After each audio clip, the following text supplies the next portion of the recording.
ओं नमो भगवते वासुदेवाय।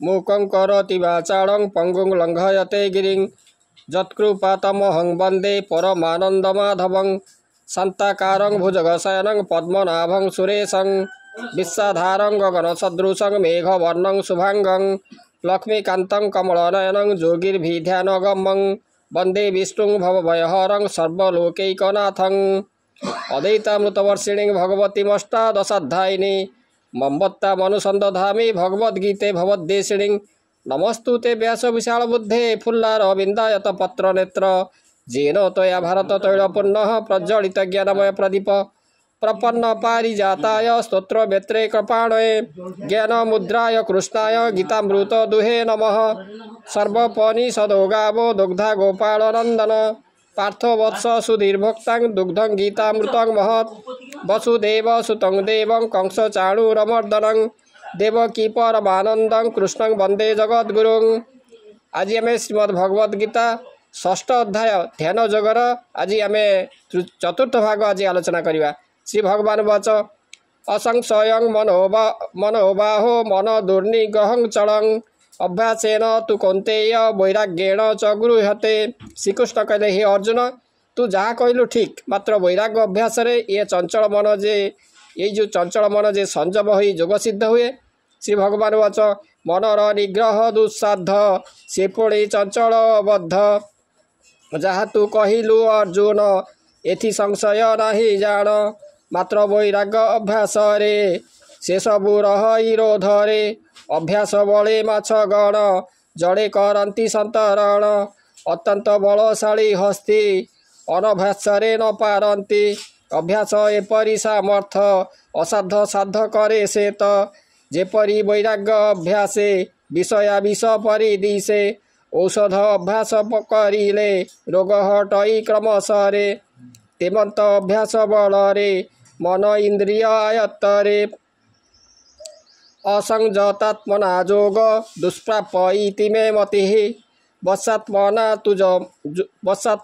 तुजतता शको माप्नुमुपायतः जे जोगी मन को आयत्त करि पारे नाही ता पखरे जोग असंभव अहंकार दी रिपु को छाड़ी चित्त संयम कर जोगरे सक्षम हेब कहि एथे नाही यान यह तू बुझ हे अर्जुन जहिरे जत्न बार बार अभ्यास नाम अटे तार तेमंत अभ्यास बलरे फल भोगरु चित्त दूरे आनिले वैराग्य जन्मई एसरे जोग से लभई जावन नाही आयत्तरे जोग दुष्प्रापता पक्षरे मन जे करि पारे बस जोग से लभई अवश्य जत्न उपाय बुद्धि बले किबा असाध मही तले मोते समर्पी कर्म मान मोते करिण सदा ध्यान चित्त को एकाग्र रे आण शरीर रक्षा करी पूर्ण अहंकार को त्याग कर क्रमे चित्त को वश कर एभावे जेबे कर्म कर सक्षम हेब से गोचर सक्षम हेब से जोगर। अर्जुन वाच अजति श्रद्धयोपेतो जोगा चलित मानसः अप्राप जोग संसिद्धि कांगति कृष्ण गच्छति। अर्जुन कहले हे हरि जो लोक मन और इंद्रिय को बंधन रे न रखी जोग करे तार केतेबेले आत्मज्ञान हुए नहीं आत्मज्ञान जात न हेबा हेतु से निर्वाण मुक्ति पाए नहीं मन इंद्रिय को जे नर बसन रखी निरंतर श्रद्धा रे जोग अभ्यास मनर चंचलता पाए चित्तता जोगु भ्रष्ट होई सिद्धि नही की गति पाए कर्म फले न थाए आशा एणुता नुहे स्वर्गवास आत्मज्ञानता न जाणई निर्वाण मुक्ति से न पाए कच्चिन्नो भय विभ्रष्ट सीना भ्रमी वनस्पति अप्रतिष्ठ महाबाहो विमूढ़ ब्रह्मण पथि एतन्मे संशय कृष्ण क्षेत्रुमह शेषतः तदन्न संशय श्वास चेता नहुपपद्यते उभय बाट छाड़ी वैरागी कष्ट भोगे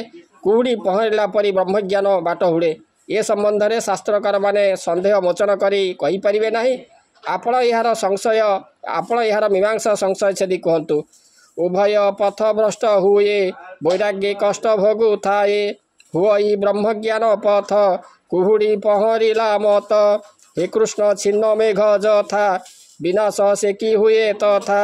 ସର୍ବଜ୍ଞ ଅଟୁନାଥ ତୁହି ଏଣୁ ମୁଁ ପଚାରୁଅଛଇ।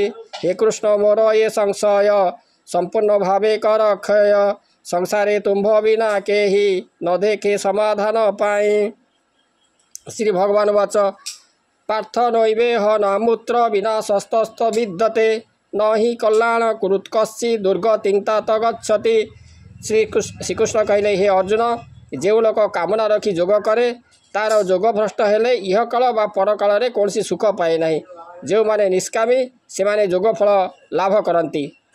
ନିଷ୍କାମେ ଯୋଗ ଯେ କରଇ ବିଫଳ ଆଶଙ୍କା ନୁହଁ। ହେ ପାର୍ଥ ଯୋଗ ଭ୍ରଷ୍ଟ ଯାର ଇହ ବା ପରରେ ତାହାର ସୁଦଶା କଦାପି ନୁହଁ। ଏଥିରେ ସଂଶୟ କିମ୍ ପାଇଁ। ନିଷ୍କାମେ ଯୋଗ ଯେହୁ କରେ ସର୍ବଭୟରୁ ସେହି ତରେ। ଶୁଭ କାର୍ଯ୍ୟକୁ ଯେହୁ କରେ ଅଶୁଭ କେବେ ତହୁଁ ଫଳେ। ଜାଣେ ମରଣ କାଳେ ଲବେ ଏ ଜ୍ଞାନ ଯାହୃଦେ ସମ୍ଭବେ। ପ୍ରାପ୍ୟ ପୁଣ୍ୟ କୃତାଂ ଲୋକା ନୁସିତା ଶାଶ୍ୱତୀ ସମାଃ। ଶୁଚିନାଂ ଶ୍ରୀମତାଙ୍ଗେଃ ଯୋଗ ଭ୍ରଷ୍ଟ ଭିଜାୟତେ। ଅଥବା ଯୋଗିନାମେବ କୁଳେ ଭବତି ଧୀମତାଂ। ଏତद्धି ଦୁର୍ଲଭତରଂ ଲୋକେ ଜନ୍ମ ଯଦିଦୃଶଂ। ଯୋଗଭ୍ରଷ୍ଟାମାନେ ପୂର୍ଣ୍ଣ ଲୋକରେ କିଛି କାଳ ଭୋଗ କରି ସଦାଚାରୀ ଧନୀ ଗୃହରେ ଜନ୍ମ ହୁଅନ୍ତି କିମ୍ବା ସେମାନେ ଜ୍ଞାନୀବନ୍ତ ଯୋଗୀ କୂଳରେ ଜାତ ହୋଇ ଉଚ୍ଚ ସାଧୁସଙ୍ଗ ପାଇଥାନ୍ତି। ଯୋଗ ଯଦି ବା ଭ୍ରଷ୍ଟ ଗତି ପୁଣ୍ୟାତ୍ମା ସେ ଲୋକ ଗମନ୍ତି। ଅନେକ ବର୍ଷ ରହି ତହିଁ ପୁଣି ମହୀରେ ଜାତ ହୋଇ। ଶ୍ରୀମନ୍ତ ସୂଚିମନ୍ତ ଘରେ ଜନ୍ମ ଯେ ଜାଣ ତୁ ମନରେ। ଯଦି ବା ଯୋଗ ଭ୍ରଷ୍ଟ ନର ଦେହତା ନାଶ ହେବା ପର। ସୁବୁଦ୍ଧି ଯୋଗୀ ଘରେ ଜାତ ଏ ଅଟେ ଦୁର୍ଲଭ ଅତ୍ୟନ୍ତ। ଧନୀର ଘରେ ହେଲେ ଜନ୍ମ ସୁଖ ଭୋଗେ ସେ ନିଏ ଦାନ। ଯୋଗର ବିରୋଧୀ ମିଳନ୍ତି ତାମନ ଅନ୍ନ ମାର୍ଗେ ଦନ୍ତି। ନିର୍ଧନୀ ବ୍ରହ୍ମବେତ୍ତା ଘରେ ଯେବେ ବା ସେହି ଜନ୍ମ ଧରେ। ଉଚ୍ଚ ସଙ୍ଗ ସେ ପାଏ ଜାଣ ଏ ଜନ୍ମ ଦୁର୍ଲଭତା ଜାଣ। ତତ୍ର ତଂ ବୁଦ୍ଧି ସଂଯୋଗଂ ଲଭତେ ପୌର୍ବଦେହିକଂ। ଯତ ତେ চ ততো ভূয় সংসিদ্ধো কুরু নন্দন। পূর্বাভ্যাসেন তেনৈব ক্রিয়তেহ বশোऽপি সহ। জিজ্ঞাসুরোऽপি যোগস্য ଶବ୍ଦ ବ୍ରହ୍ମତି ବର୍ତ୍ତତେ। ସେମାନେ ପୂର୍ବ ଜନ୍ମକୃତ କାର୍ଯ୍ୟପ୍ରାପ୍ତ ହୋଇଥାନ୍ତି, ଏହାକୁ ଅଦୃଷ୍ଟ କୁହନ୍ତି। ଏ ଜନ୍ମରେ ଅଧିକ ଯାହା କରନ୍ତି ତାହା କର୍ମ।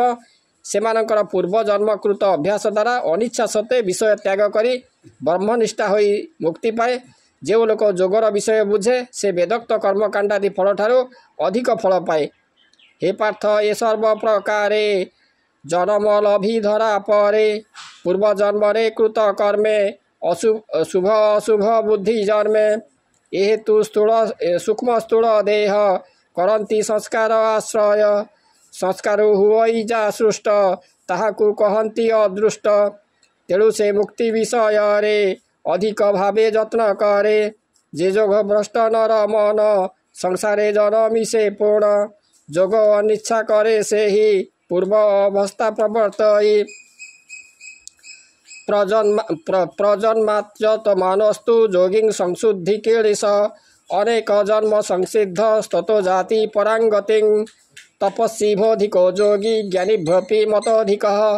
କର୍ମୀ ଭଶ୍ଚାଧିକୋ ଯୋଗୀ ତସ୍ମାତ୍ ଯୋଗୀ ଭବାର୍ଜୁନ। ପୂର୍ବ ଜନ୍ମରେ ପୂର୍ଣ୍ଣକାଳ କିଛି ଥାଏ। ସେହି ବାସନା ଦ୍ୱାରା ଯୋଗ ସାଧନା ଚେଷ୍ଟା କରି ଯୋଗରେ ନିଷ୍ପାପୀ ହୋଇ ମୁକ୍ତି ପାଏ। ତପସ୍ୱୀ ଜ୍ଞାନୀ ବେଦୋକ୍ତ କର୍ମୀ ଏମାନଙ୍କ ଠାରୁ ଯୋଗୀ ଯେ ଉତ୍କୃଷ୍ଟ ଅଟେ। ତେଣୁ ବ୍ରହ୍ମରେ ନିଷ୍ଠା ଜାତ ଯୋଗରେ ତତ୍ତ୍ୱ ସେ ଖୋଜେତ। ବେଦୋକ୍ତ କର୍ମ ଫଳ ଛାଡ଼ି ମୁକ୍ତି ଫଳକୁ ଆଗେ ଲୋଡ଼ି। ସେ ଯତ୍ନମାନ ଯୋଗୀ ଗଣ ଯତ୍ନେ ପାପ করে ଦଳନି। ବହୁ ଜନ୍ମର ଜନ୍ମାନ୍ତରେ ସିଦ୍ଧି କି ଲଭିଲା ଉତ୍ତାରେ। ଶ୍ରେଷ୍ଠ ଗତି କି ଲଭେ ସେହି ଏବେ ସଂଶୟ ଛେଦ ତୁହି। ମୋର ମତରେ ହେ ଅର୍ଜୁନ ଯେ ତତ୍ତ୍ୱଜ୍ଞାନୀ ଯୋଗୀ ଗଣ। ତପସ୍ୱୀ ଶ୍ରେଷ୍ଠ ସେହି ମାନେ ପରୋକ୍ଷ ନୁହେଁ ତା ସମାନେ। କର୍ମଯୋଗୀରୁ ଶ୍ରେଷ୍ଠ ଭାବେ ତୁ ଯୋଗୀ ହୁଅ ସେହି ଭାବେ। ସର୍ବପ୍ରକାର ଯୋଗୀ ମନ ଜ୍ଞାନରେ ହୁଏ ସମାହିତ। सर्व प्रकारे योगी मत ज्ञान रे हुए समाहित योगी नाम पि सर्वेशां मद्गतेनात्मनात्मना श्रद्धावान लभते जो मां समय युक्त तम मतः जेते प्रकार योगी अछंती सेमानक मध्यरे मो ठारे जार आसक्ति श्रद्धा भक्ति थाए सेमाने सबुठारु श्रेष्ठ अटंती जोगी थांती बहुमत जोग साधंती से तत जेते प्रकार योगी छंती मोठारे जहार आसक्ति श्रद्धा भक्ति भावे भजे मो उपासने चित्त मजे मोहर मते हे अर्जुन से श्रेष्ठतम योगी जान इति श्री महाभारते शतसहस्रां संहितायां वैयासिकां भीष्म पर्वणि श्रीमद्भगवद्गीता सुपनिषत्सु ब्रह्म विद्यां योगशास्त्रे श्रीकृष्ण अर्जुन संवादे ध्यान योग नाम षष्ठ अध्याय। तेणु ध्यान योग श्रीमद्भगवद्गीतार जो षष्ठ अध्याय ध्यान योग आपने शुणिले भगवान दिव्य कथामृत आपण निश्चित भाव में भल लगी आज रोचे। ओम नमो भगवते वासुदेवाय।